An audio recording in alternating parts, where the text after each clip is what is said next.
Welcome to L&D Disrupt, the podcast dedicated to helping you overcome workplace challenges and prepare for the future of work today. I'm your host, Nelson Sivaharan, and I'll be speaking with the movers, shakers, and path breakers in L&D who are reshaping their organizations right now. Join us each week as we delve into the highs and lows of work in the industry to get to the real nitty-gritty stuff that you actually care about. Hi everyone, and welcome to the second live episode of L&D Disrupt, brought to you by How Now. We're the learning experience platform for fast-growing companies, and super excited for this episode because it's all about how to make an impact in your first 90 days. And I'm joined by an incredible panel of guests who will be sharing their experiences and their learnings around their first 90 days from having joined in their L&D roles quite recently, but also they've got experience of designing onboarding journeys for others. So they've got a lot they've learned from others from their first 90 days. And so I'm going to hand over to them to tell us their life story in 90 seconds. Who wants to go first? I can go first. So my name is Artheka. I'm the L&D lead for My Tutor, and I only joined My Tutor about 4 months ago, so I'm fairly new in the company. But prior to that, I've got about 8 years of L&D experience. I worked at Metrobank before My Tutor in L&D, and basically did all the different roles like trainer, training specialist, L&D manager.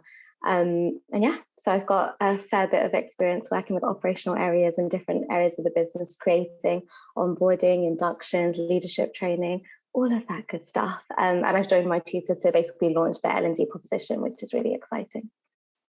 Am I on time? That's it, I'm done. Very good going. Right. Hi everyone, I'm Alex. I'm a people manager at Urban Jungle. We're a growing startup in the insurtech space, trying to change the insurance industry for good. So I have a bit of a different role to Artheka. I look after people operations more generally, but L&D is a big part of my role, and it's a real focus for us at Urban Jungle. So I've had a bit of experience. I'm still learning a lot, but really excited to share what I've learned and talk about this topic today. Thank you both for joining us, and excited to start firing questions your way. Do let us know if you're new to the company that you've joined. If you're in your first few months, then let us know. Would love to hear your experiences too. And before I start with the questions, do post your questions in the chat, and we'll have a Q&A in the second half where you can put your questions to the panel yourself. So keep them coming in the chat and we'll pick them up. This is an interactive session. It's not just about me asking questions. It's about you getting to ask the questions you want to. So that starting a new job is a mix of emotions, right? It's you're excited, you want to have impact, you're worried, you feel like you're out of your depth, you've got to meet new people, and there's lots happening. And so, Artheka, what was it like when you first joined? How are you feeling in those first few weeks? I'm not going to lie, I was feeling quite nervous because even though I had worked in L&D for such a long time, I think the idea of being the one to launch that function in a company is quite a nerve-wracking process because it's a lot of pressure. So I was really nervous, but when I joined, my team have been absolutely brilliant, but the company as a whole have been really supportive, and I found it really easy to sort of get settled in and find my way around things. But yeah, I think the biggest challenge is getting to know people and really find out what does the business actually need, and just getting down to the prioritization side of things. Because I went from having a really large L&D team to kind of pull on for resource to initially there being just me. So that was a bit of adaptation that needed to happen. But yeah. What about you, Alex? Yeah, same. A bit nerve-wracking, but I'd had lots of opportunities to meet both my manager and my report prior to joining, and other people in the team as well. They actually invited me to a social, which was great, a great opportunity to meet everyone. So that calmed some nerves, and I also got to learn more about what the priorities were for the business coming in. So I had time to kind of give that some thought before starting, which was good.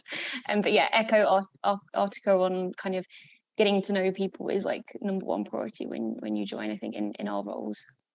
I guess there's an additional challenge there of getting to know people, especially now, because of you're either joining remotely or in a hybrid where you're not getting to meet everyone in person. How do you overcome that challenge, Alex? So we are actually office centric at Urban Jungle. So when we're not in COVID, we are all kind of in the office full time. Obviously, there is some flexibility there. Just want to clarify that. But when I joined in October, it was kind of pre-Omicron. I was going in the office regularly, and I'm so lucky that I had the chance to do that because the big thing I wanted to do in my first 30 days was to meet everyone in the business one-to-one. I managed to do that largely all in person. There were a few virtual ones, of course. But I think, the best way to feel at home in a new company, in a new role, is to just speak to people and get to know them as people rather than employees as well, so on a personal level. Artheka, did you feel like you could get to know people joining remotely? I think I was basically booking coffee chats left, right, and centre, like just to get to know people and going to like team stand-ups and things like that to meet everyone in those business areas. I think for me, my team is like very well ingrained into the business and they know loads of people. So I was having introductions made and that definitely made things a lot easier. I do get a bit nervous sometimes for like approaching people to talk to them. I think virtually it makes it a lot easier to do sometimes. But yeah, my team were really supportive in getting me to meet the right people and telling me like who would be able to help me. But in general, I was literally just like, if someone asked me a question, I'd use it as an opportunity to book in a chat with them to get to know them a little bit better. And that worked really well. And in those conversations, right, is it just a case of getting to know them as people, or what are you trying to learn about the company and how you can have impact through those conversations? I think for me, it's a combination. Like, obviously, I want to get to know them on a more personal level. So that's usually what I start with and, build that sort of comfort and trust.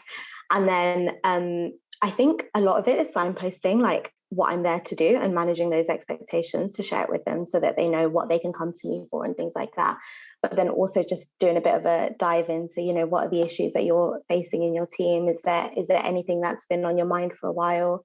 And you'd be surprised how open people are and how willing they are to like share that information quite upfront when you're the L&D person. So that was typically the route that my conversations took. And Alex, in a fast-growing startup, there's often all kinds of people challenges, right? And there's so many things because you're growing so fast and you're often the kind of first people hire they're bringing in. Where do you start? Like, how do you figure out where to focus your kind of time and energy in those first few months? Yeah, that's a really good question. I think I utilize those one-to-ones slightly different to Artheka. I kind of went in, with that objective to get to know people, but also ask questions like, where did you like work before Jungle, or like where did you go to university, depending on the person? Like, what made you want to join? What makes you want to stay? What's working well? What's not working so well? And like, what's one thing we could do to make working here even better? Didn't always like follow that kind of question set, but it was like a great source of data coming in to help me prioritize. But yeah, I think you really need to start with understanding business strategy and talking to senior stakeholders and getting a grasp of that as soon as possible so you can begin to prioritize on what's going to have the biggest impact. And what did you find were the most frequently mentioned challenges, right? Was there like certain things that overwhelmingly most people found this a challenge that could be kind of extrapolated to most fast-growing companies? I think our talent model is hire for potential rather than experience. We've got a lot of people in their first or second jobs and haven't necessarily had experience of a company prior to Urban Jungle. What I think came up most was actually like scaling our culture and people really wanting to preserve what we have now at 44 people. And Alex, how are we going to keep it like this? We want to keep it like this. Help. So less like L&D kind of came after that and focusing on that. But that was what I heard the most, like, how do we preserve this great culture that we have?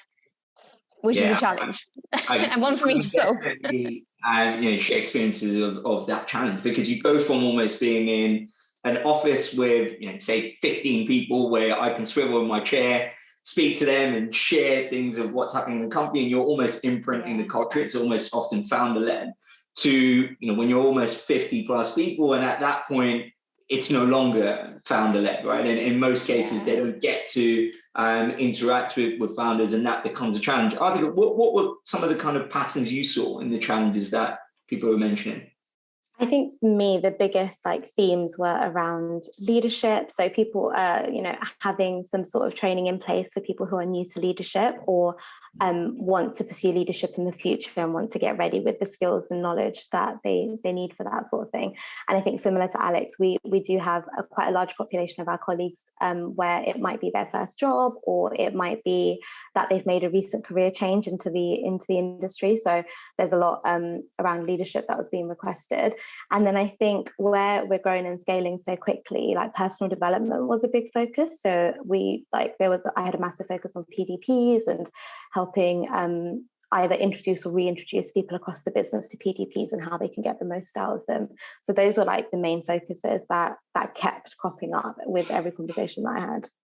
And being the first L&D hire, Artheka, how do you go about I guess understanding what people's perception of L&D is already, and then kind of changing that perception or the positioning of L&D in that company, right? Because up until then, it may have been very ad hoc, a training here and there. And now that you're joining, they might just assume, well, your job is just to organize those trainings and do more of those. So how do you manage the positioning of L&D when you're that kind of first hire? I think you just be really vocal about sharing what the role and responsibility of the L&D function is. So before I did that, I literally found out what we already had in place that had been put under the L&D umbrella. What do people typically associate with L&D? There's a few areas in the business where an L&D function didn't exist before. There's training that happens already in that area for inductions and things like that. So familiarizing myself with what was already there, and then when I was introducing myself to teams or people, just making it really, really clear what we would be able to do as an L&D function, and kind of almost reintroduce them to the concept of learning and development and how it might be different to what they've seen before. And it's usually just amplified or a scale up from what they already know. It's the next level of learning for the company. So it's not about dismissing what they already have or anything like that, but working with them to take it up to the next level. And I think collaborating with the people that have already looked at L&D solutions is a great way to get them engaged and involved, so that they're on your side from the beginning and they're there to sort of help you build those new solutions. I can see you nodding, Alex. Did you have a similar kind of challenge around kind of positioning L&D within the organization? So I guess not positioning. I'm really fortunate in that our leadership team are so focused on learning and development, and we have quarterly reviews. Everyone has a mentor in the senior team. It's not about me getting buy-in for doing L&D jungle, which is wonderful. It's just getting buy-in on the approach. And what I found from the members of the team was more just experiences that they'd had at other companies where L&D hadn't been done, maybe as I guess not putting the learner at the heart of what they were doing and really tailoring it to people's needs. So kind of things, kind of saying, Alex, what are you actually going to be doing? Trying to find out a bit more what I was planning on implementing. But I did present my strategy to everyone. I did kind of involve the learners, the team, as much as I could in what we're planning to do. And Alex, how do you avoid the situation of your kind of senior stakeholders, they've hired you with a certain assumption of we want X done, but X being done might not be the most effective or impactful thing. So how do you build that stakeholder relationship to say, actually, that's a misconception, this is what we should focus on? How do you go around kind of managing that relationship? So again, I feel like I've been quite lucky in this sense, and Artheka, you might be better to answer this, but they've trusted me to kind of come in and gather the data, do my due diligence, and put forward a recommendation of what I think we should be doing. And by and large, that was kind of what I have proposed is generally the kind of the data I was gathering. So particularly in learning needs interviews, senior stakeholders are largely saying the same things, which is quite helpful. So it's just about, sharing the methodology, how I got to where I got to, and also just saying this is version 1, we're just starting. I'm the first person solely focusing on this, and we've got version 2 and version 3 to come, and we will get around to these things. But at the moment, these are our biggest impactful, biggest priorities right now.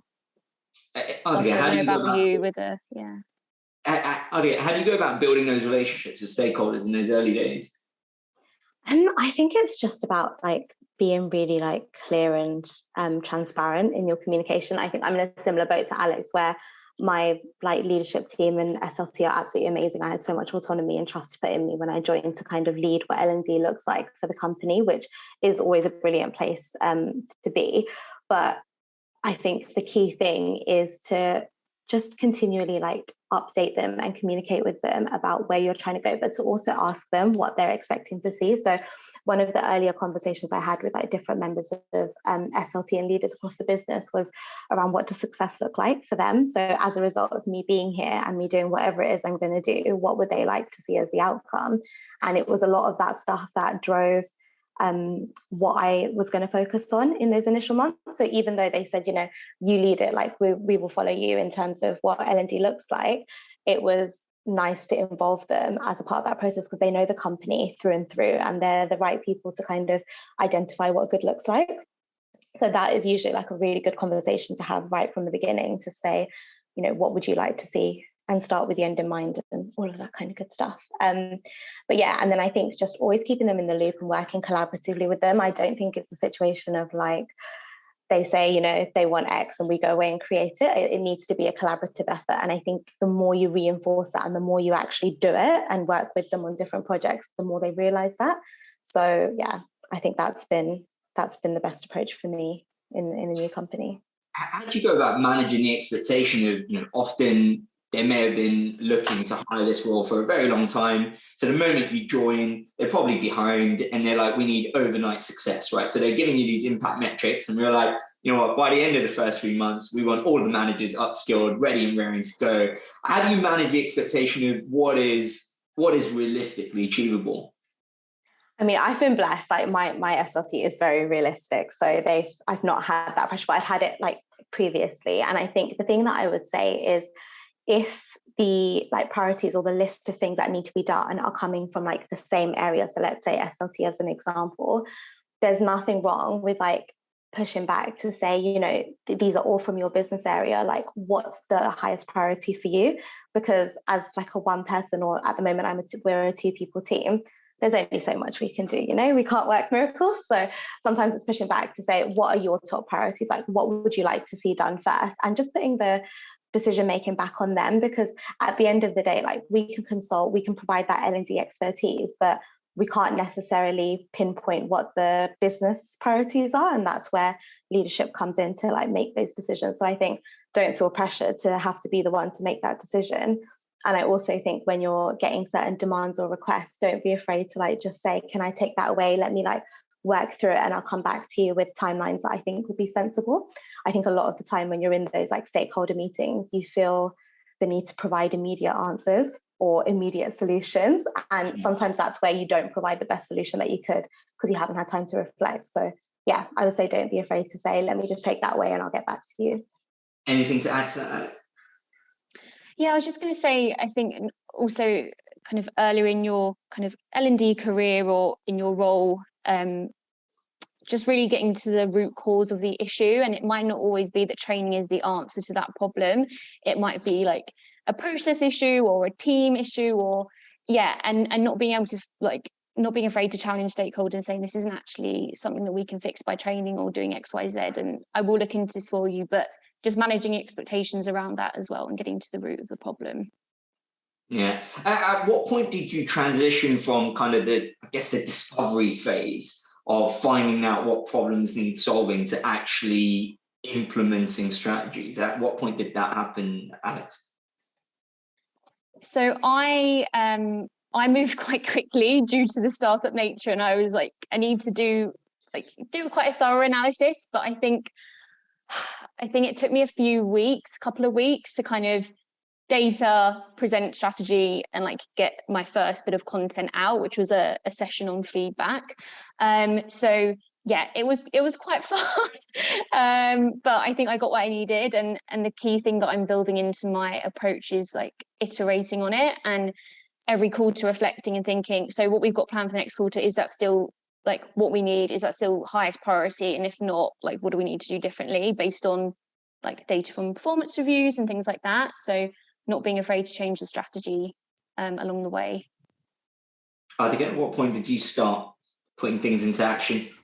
Yeah, I think I'd say like the 2 to 3 mark as well. I think in my first 2 weeks, I did a lot of the discovery stuff. So speaking to people, finding out what's going on. And then with all the information I was collecting, I split it into 3 buckets. So I had like my quick wins, I had short-term objectives that I can meet, and then I had like long-term goals. And within the 3rd week, I think we were delivering PDP training. So it was really quick turnaround. Luckily, that's content like that I know how to create. So it was quite easy to develop that and get it out to the business. But I think 2 weeks of discovery. But to be fair, the quick wins were things that I had already in my bucket of things I know how to create, which is why I was able to send them around. I think there's nothing wrong with like taking a month to settle into role and just carrying on doing the discovery side of things. But when you're in a startup, scale up, things do tend to move quite quickly. So you need to just be a little bit more on it with like your planning. And I was already thinking about like strategic planning with my colleague and all of that kind of stuff quite early on, so that we were good to go for this year. Right. And were there any kind of issues that you found were unique to both of you now, having joined startups, scale-ups versus the larger companies that you'd previously been at? Anything that kind of stood out for you that was different in these organizations?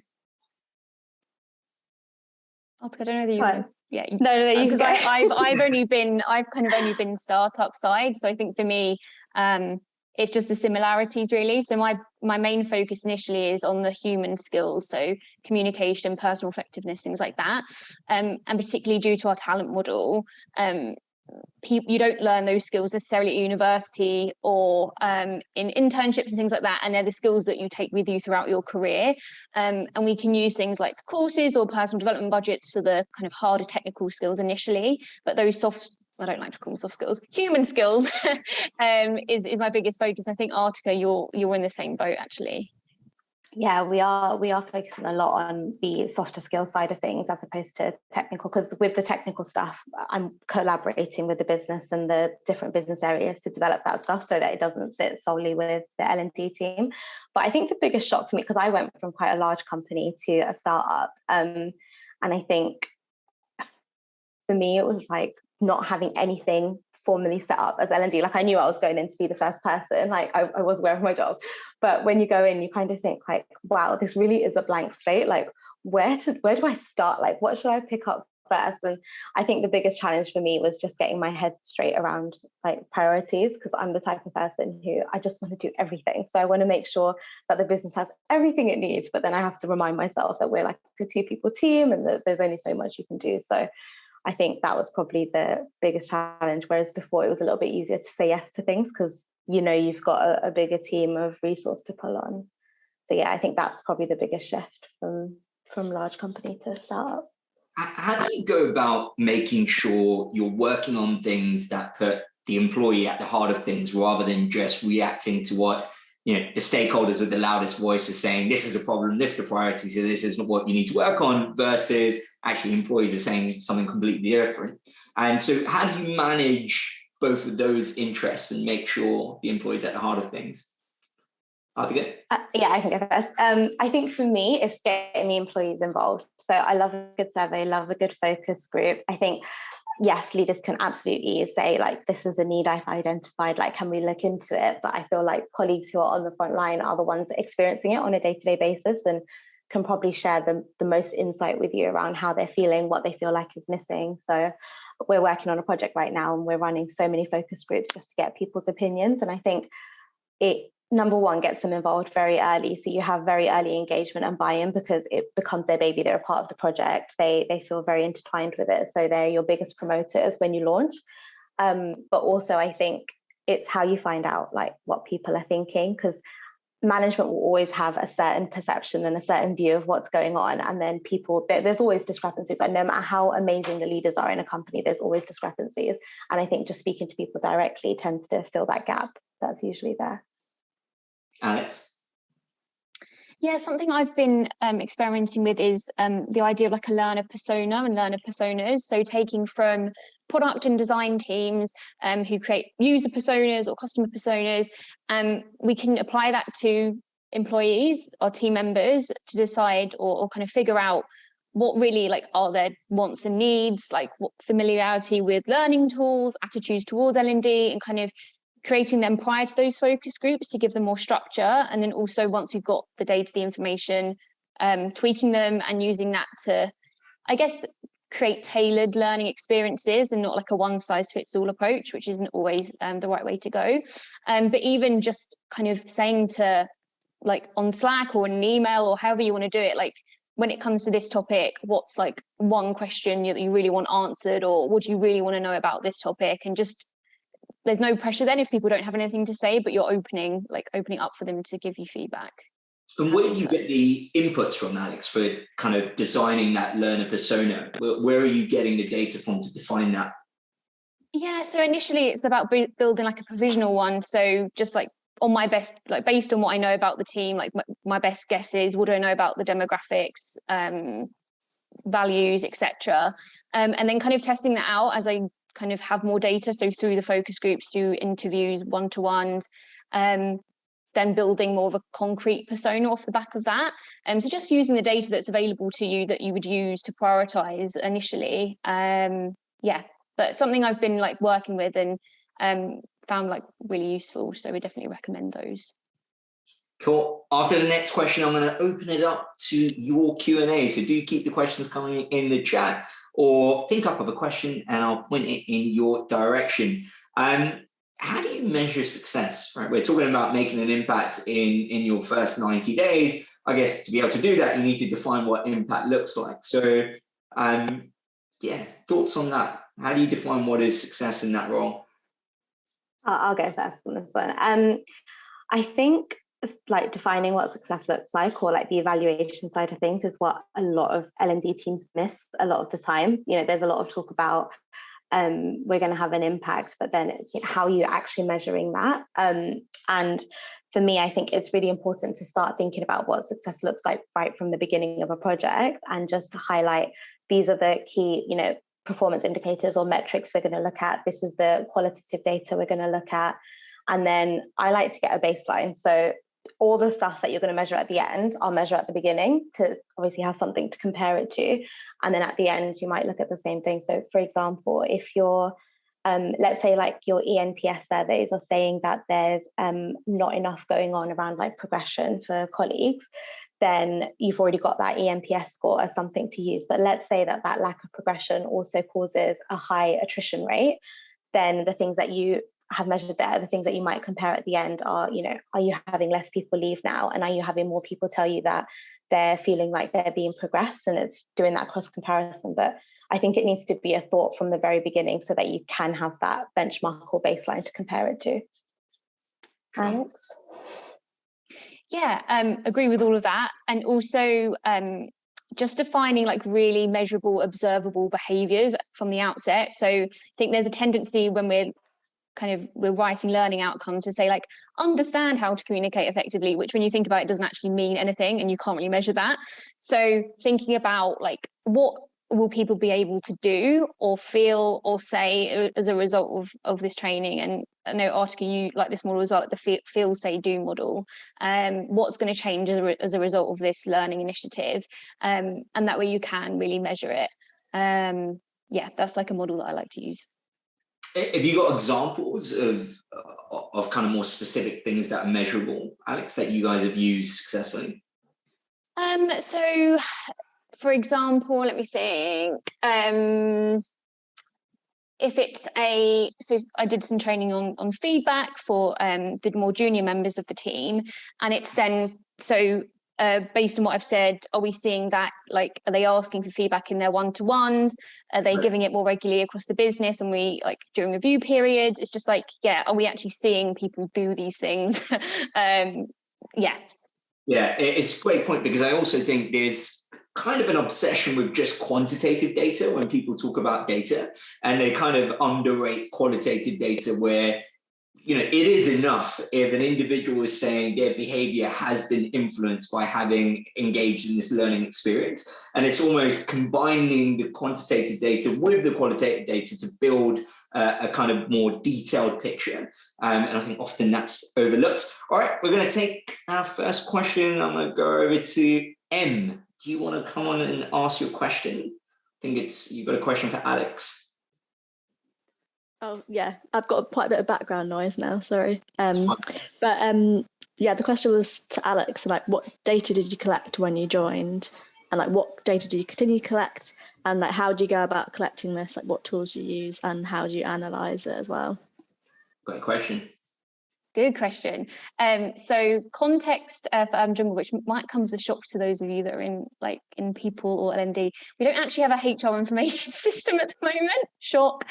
Where it's all via like Google Drive, Google Sheets, which is interesting. So the main source of data that I had was some performance reviews and performance data. We do use ratings as part of them. So for specific assessment areas, what are people's ratings and how do we map people's trajectories over time and as a result of certain learning initiatives.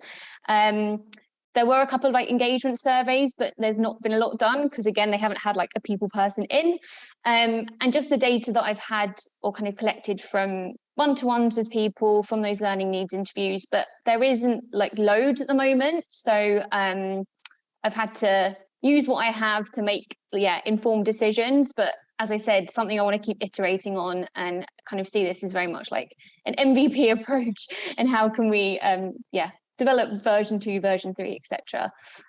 So analyzing it is largely in kind of Google Sheets at the moment, which is interesting as well.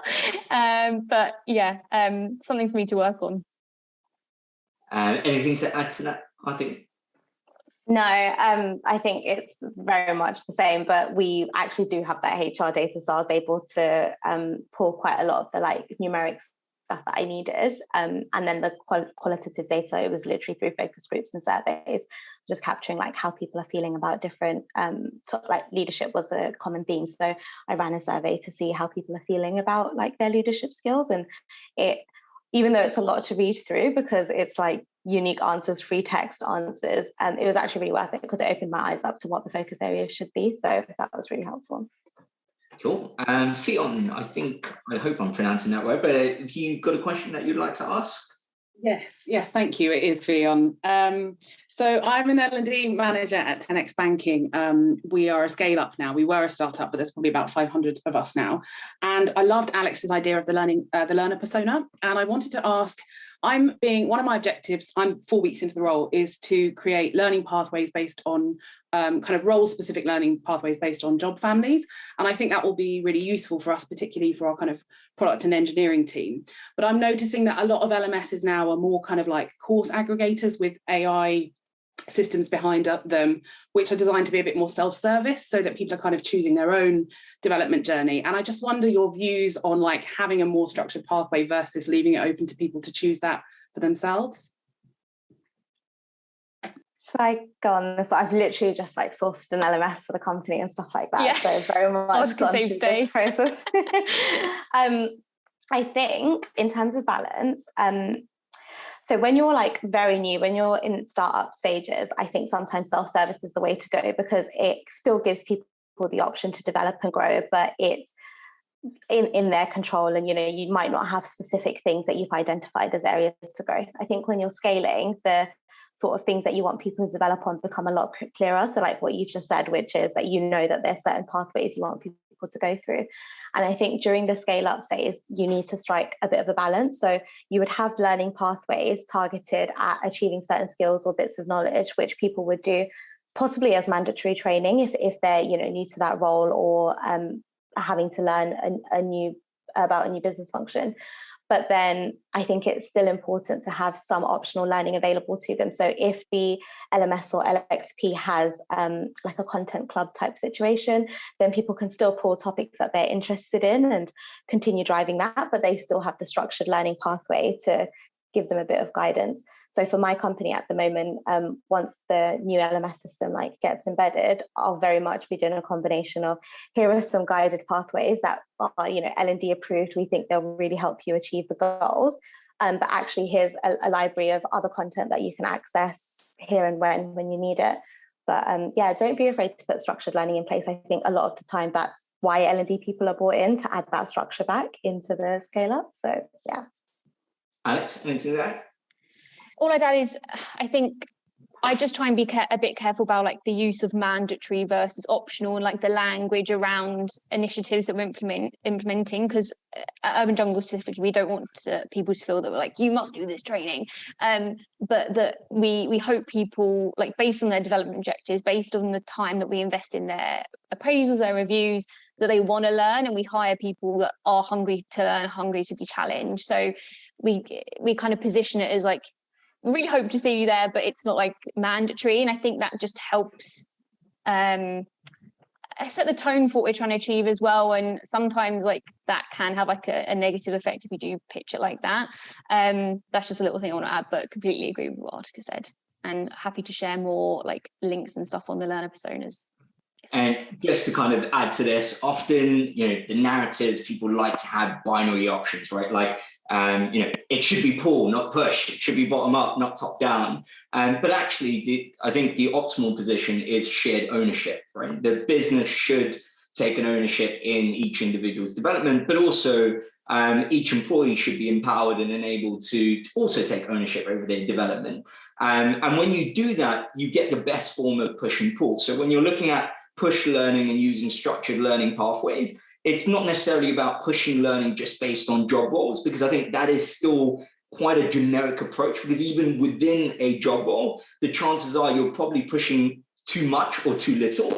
And so it's finding technology that allows you to segment that audience based on more kind of nuanced understanding. So, I'd be ashamed not to plug Hannah over here, but you can segment the audience based on skills gaps, for example. So you can segment your audience saying, let's just target someone who's got less than a level 3 in leadership. And so you're breaking it down based on skills proficiency rather than just segment. And then on the pool learning side, often there's a lot of talk around AI-powered, data-driven recommendations. But also L&D can really use that to create an environment of knowledge sharing and curation and support the pool side of learning as well.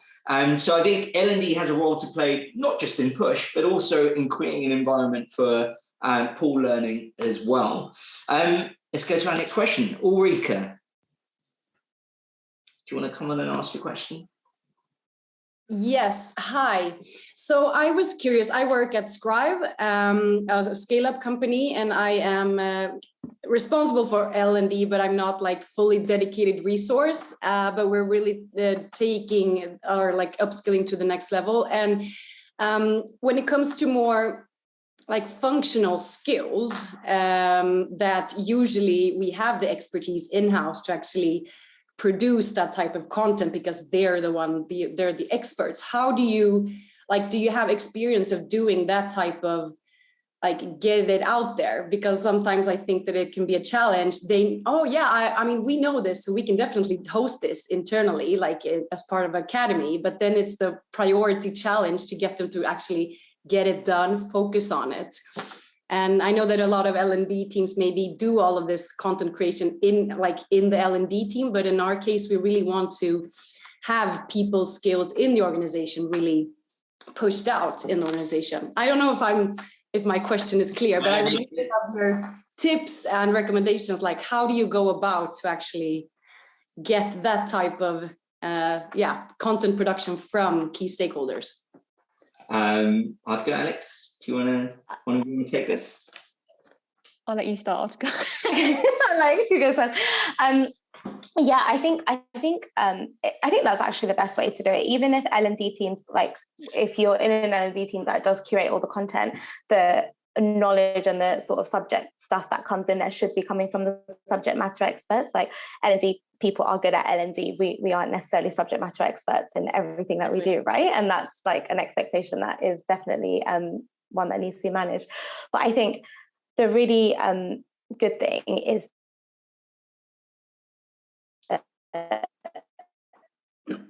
work with those business areas and partner with them. So almost like so we had our data team had like really great content that they wanted to get out there, but they weren't 100% sure if they had set it up in the right way and things like that. So the part that I added in was helping them with like a learning pathway structure, like what does good look like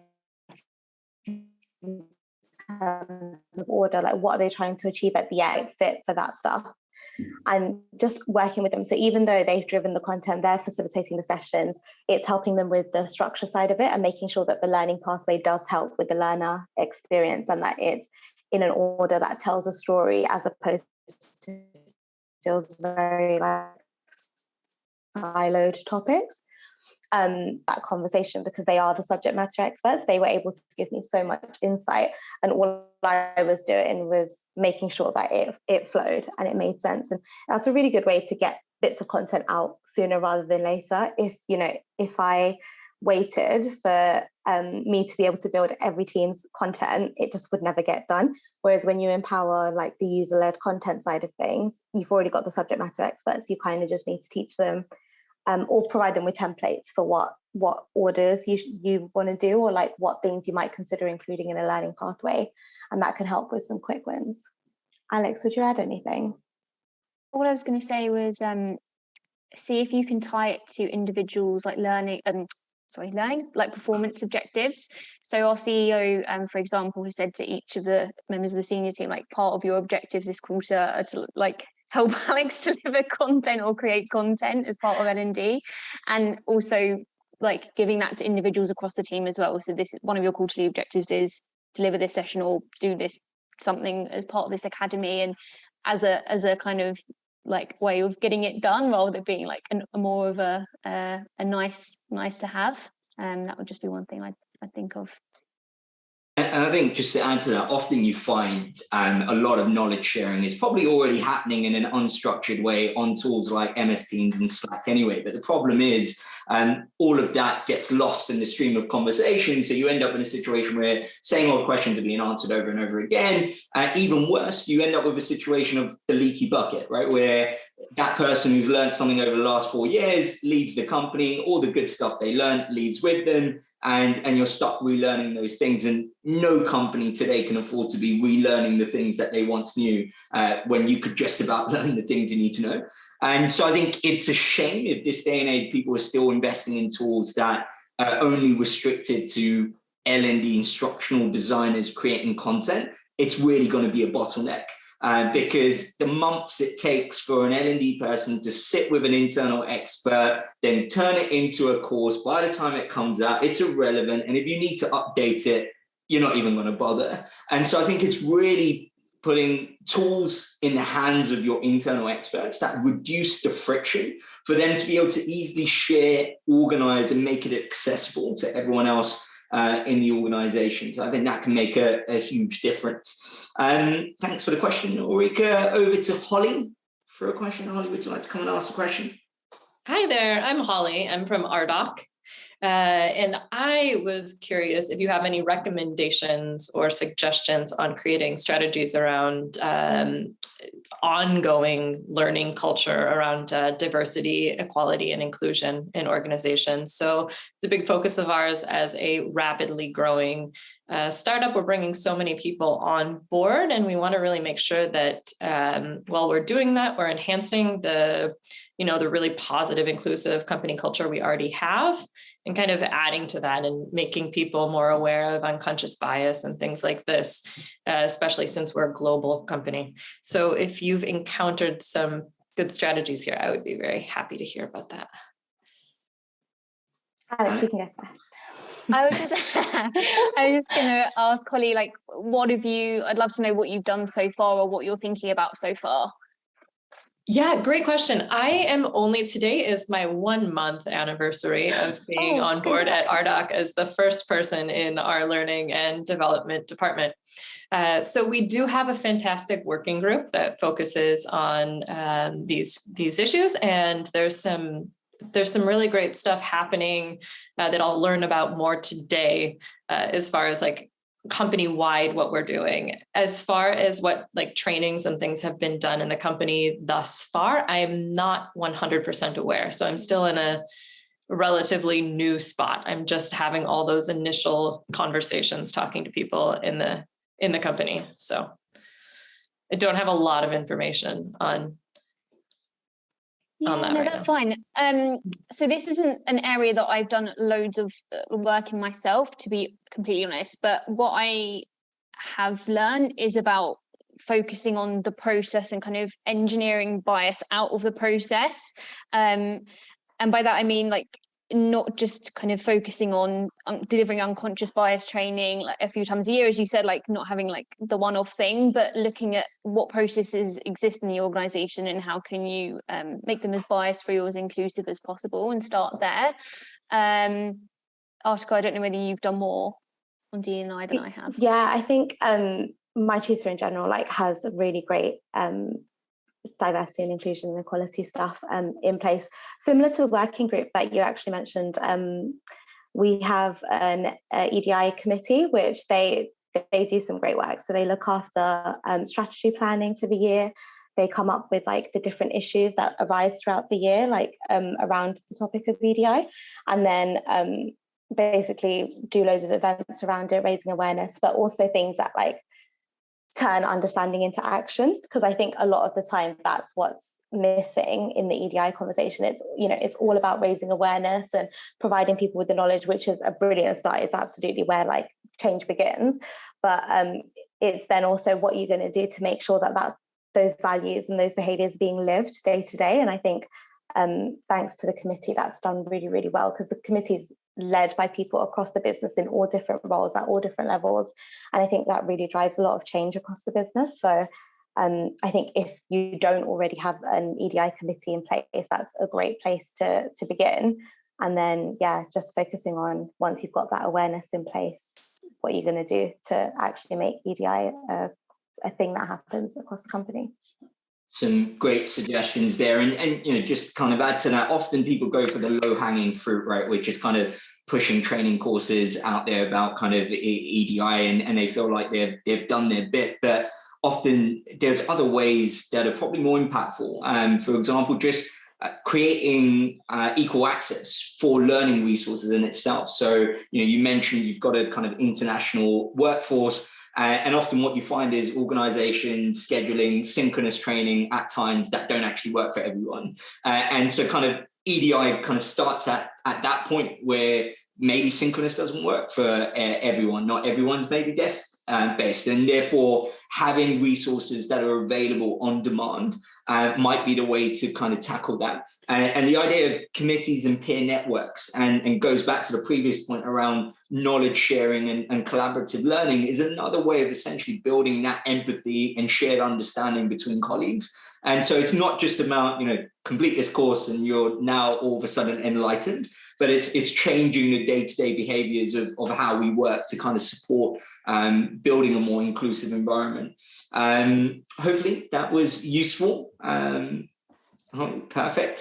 Any other questions? While we wait for, we've got about 5 odd minutes left. If you've got any questions, feel free to pop them in the chat. I've got a question. Alex, what would you do differently in your first 90 days? That is a good question. I think I would spend more time in the first 30 days, or yeah, it's around my 90 days now, but really getting to know the culture. And I have invested time into that, of course, but more time. And I think I maybe underestimated how important that is to designing like learning initiatives or anything across people ops. And it's not just about applying what you did at somewhere else. You need to understand the cultural norms, the way things work, and just really, the quicker you can grasp all of that, the more effective you'll be. So more time spent on that. Artheka, what would you do differently? I think I would probably do like the strategic planning side of things a little bit earlier. So because when I joined, we were like approaching the end of 2021. I thought, right, we'll just do the strategic planning for 2022. But I almost wish I'd kind of planned out like November and December in a bit more detail, because I feel like it would have been a bit more structured in terms of what we were able to produce for the business. So that's definitely one of the things I would have done. But yeah, sometimes you just have to be okay with, you know, okay, it's going to take some time to get to know the business. And I think that's what I have to remind myself of. But yeah, if there's one thing I could change, it'd be that. All right, we don't seem to have any more questions flying in, so I'll give you my last question before we kind of close off, which is, I guess, what's your one top piece of advice for anyone who's in their first 90 days now? What's that one gem? If that's the only thing they remember from today's session, what should it be? That's good. Go first. I was like, who's going first? I would say communicate like there's no tomorrow. Like really get to know people, talk to them, and don't be afraid to sort of share your thoughts and opinions, but don't be afraid to ask people what they want to see as well, because you don't have to say yes to everything. So I think communication is absolutely vital when you first join. I know that's like quite a cliche one, like everyone always says communication, but it's a very valuable one. The more you get to know people, the more engaged they are from the very beginning, the easier it makes your role. So that's definitely what I would say. So true, especially if you're joining remotely, you cannot communicate enough. And so you should probably doing it. If you think you're doing it enough, do it more. What about you, Alex? Don't try and boil the ocean, which is something that I struggle with generally. Really think about what are kind of the things that we are having issues with, and like, yes, we could do this thing and it might have a bit of an impact, but where is the biggest impact going to be? And like, just focus on a few high impact things initially. You've got plenty of time to do it all. There's always going to be things to do in a startup, but yeah, just be really like ruthless around what you focus on. Alex, Artheka, thank you very much for joining us. You've been incredible guests on the show. And thank you to the rest of you for joining. Hopefully that was useful. Do share your feedback. If you enjoyed the show, then do share it with your friends and colleagues and your network. The next installment is on the 16th of Feb. It's Leading with Impact, how to match your actions to your intentions with Ali Jones.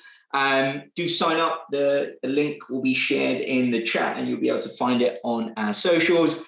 Have a great rest of the week and look forward to seeing you on the next show. Thank you.